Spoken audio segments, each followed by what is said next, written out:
सन 1915 में लगभग 8 सालों तक अपने थॉट्स के साथ उलझने के बाद आइंस्टाइन ने एक ऐसी चीज के बारे में सोचा था जो ग्रेविटी के होने के पीछे का कारण थी। ये कारण क्या था? ये एक ऐसा सवाल है जिसे ग्रेविटी को हमारे सामने रखने वाले न्यूटन भी आंसर नहीं कर पाए थे, लेकिन ऐसा करने में सर एल्बर्ट आइंस्टाइन पूरी तरह से कामयाब रहे थे। आइंस्टाइन ने अपने 8 सालों के थॉट प्रोसेस यानी सोचने के तरीके से ये समझ लिया था कि ये कोई सिंपल फोर्स नहीं है। आइंस्टाइन की थ्योरी ऑफ जनरल रिलेटिविटी के अनुसार ये ग्रेविटी हमारी इंसानी समझ से कुछ ज्यादा ही अजीब थी। ये थी स्पेस में काफी ज्यादा मास से बनी नेचुरल कॉन्सिक्वेंस।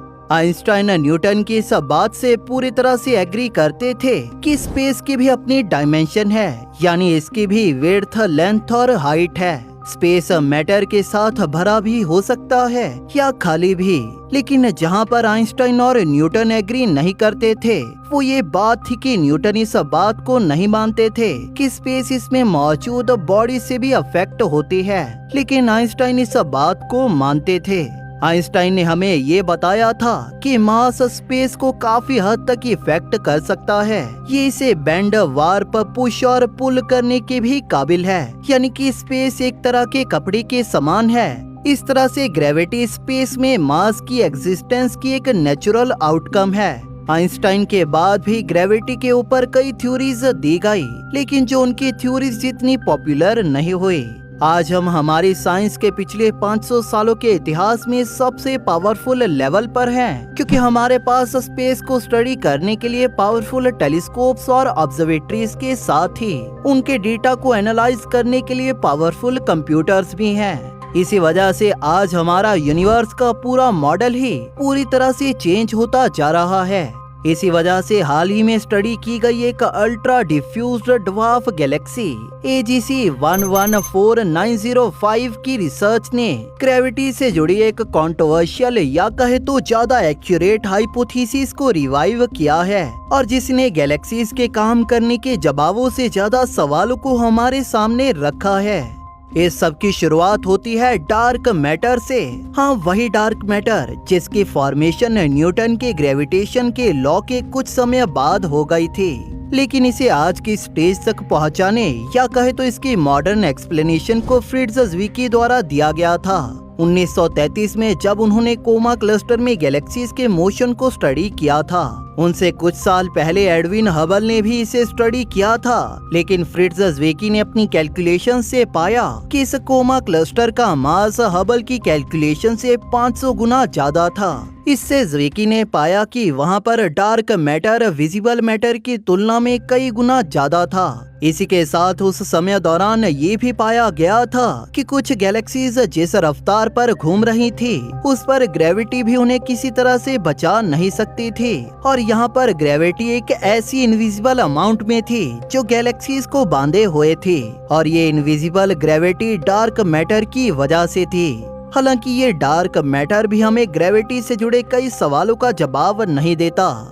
इस डार्क मैटर को खोजने के दशकों की कई काफी सेंसिटिव सर्चेस के बाद भी हमें इसकी मौजूदगी के कोई डायरेक्ट विजुअल एविडेंस नहीं मिले हैं। इसी वजह से कुछ ऐसी थ्योरीज को हमारे सामने रखा गया जो कि यूनिवर्स में मौजूद गैलेक्सीज को बांधकर रखने वाली अल्टरनेटिव एक्सप्लेनेशन के बारे में हमें बताती हैं। हालांकि इन थ्योरीज के सही होने को लेकर वैज्ञानिकों के बीच एक लंबी डिबेट आज भी जारी है। इन्हीं अल्टरनेटिव थ्योरीज में से एक है मॉडिफाइड न्यूटोनियन डायनेमिक्स, या शॉर्ट में कहें तो मॉन्ड।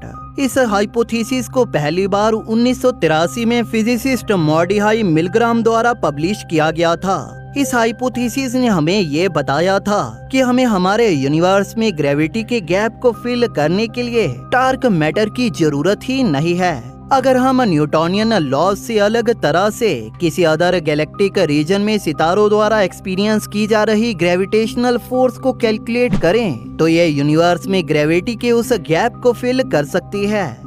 इस हाइपोथेसिस को टेस्ट करने के लिए हमें गैलेक्सीज की स्पीड को देखना होगा, खास तौर पर कुछ काफी अजीब गैलेक्सीज को, जैसे अल्ट्रा डिफ्यूज गैलेक्सीज। ये बेहद धुंधली और कम चमकीली ये गैलेक्सीज किसी तरह से भी एक आम गैलेक्सी के जैसे काम नहीं करती। इसकी एक एग्जाम्पल ही ले लीजिए। कुछ अल्ट्रा डिफ्यूज गैलेक्सीज जिन्हें हमने अभी तक ऑब्जर्व किया है वो पूरी तरह से ही डार्क मैटर से बनी हुई दिखाई पड़ती हैं, जहाँ की बाकी की कुछ पूरी तरह से ही डार्क मैटर से खाली लगती हैं। ये है वो खास जगह जहां पर AGC 114905 गैलेक्सी अपनी यूनिकनेस के मामले में बाकी की सभी अल्ट्रा डिफ्यूज्ड गैलेक्सी से बेहद खास हो जाती है। हाल ही में हमारी पृथ्वी से 250 मिलियन लाइट ईयर्स दूर की इस गैलेक्सी को काफी डिटेल से देखा गया और इसके स्पिन को भी काफी डिटेल से स्टडी किया गया और जिससे जुड़ी रिसर्च को एक रिसर्च पेपर में पब्लिश किया गया। इस स्टडी को अंजाम देने वाली टीम ने इस गैलेक्सी की स्पिन से जुड़ी एक बहुत बड़ी खोज की। उन्होंने पाया कि उन्हें इस गैलेक्सी के मॉडल को कंफर्म करने के लिए डार्क मैटर की जरूरत ही नहीं पड़ी, लेकिन इस गैलेक्सी की रोटेशन कर्व्स मॉन्ड फ्रेमवर्क पर भी कई सवालों को खड़ा कर रही थी। इस तरह से ये गैलेक्सी इन दोनों ही मॉडल्स के साथ किसी तरह से फिट नहीं बैठ रही थी। इस स्टडी के एक रिसर्चर होंगशेंग जाहो, जो कि यूनिवर्सिटी ऑफ सेंट एंड्रयूज में फिजिसिस्ट हैं, उनका इस बारे में कहना है कि इस गैलेक्सी की रिपोर्ट की गई स्लो स्पीड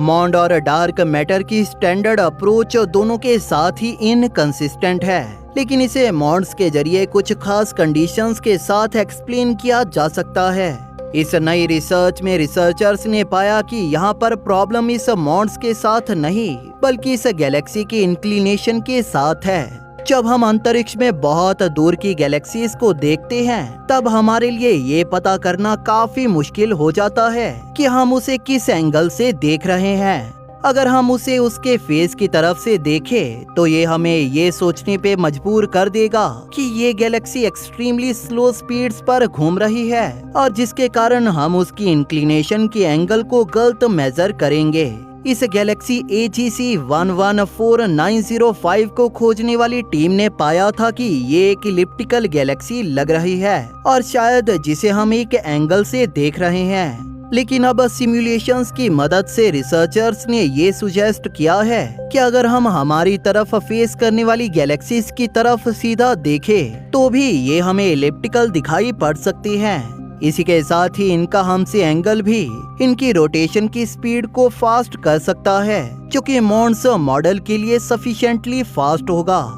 इस नई स्टडी के लीड ऑथर इंद्रानील बेनकिन, जो कि यूनिवर्सिटी ऑफ सेंट एंड्रयूज में एक रिसर्चर हैं, उनका कहना है कि AGC 114905 की हमारी सिमुलेशन से हमें ये पता चला है कि इस गैलेक्सी की इंक्लिनेशन पहले की रिपोर्ट की गई इंक्लिनेशन के कंपैरिजन में काफी ज्यादा है, जिसका मतलब है कि ये गैलेक्सी हमारी एक्सपेक्टेशन से ज्यादा स्पीड पर रोटेट कर रही होगी और जो इसे मॉन्ड्स मॉडल की एक्सपेक्टेशन के साथ मिला देता है। इस तरह से ये नई खोजें अगर आने वाले टाइम तक इसी तरह से टिकी रहती हैं, तो ये मॉन्ड्स मेथड एक बार फिर से जिंदा हो सकता है। ये मॉन्ड्स चाहे कितना भी कॉम्प्लेक्स या अजीब क्यों ना हो, लेकिन ये डार्क मैटर से कहीं ज्यादा सिंपल है। अभी यूनिवर्स से जुड़े बहुत से सवालों का जवाब हमें मिलना बाकी है, इसीलिए हमें सभी ऑप्शंस के लिए ओपन रहना चाहिए। आपका इस मॉन्ड्स मॉडल और इस नई खोज के बारे में क्या कहना है, नीचे कमेंट सेक्शन में जरूर बताइए। Thank you for watching.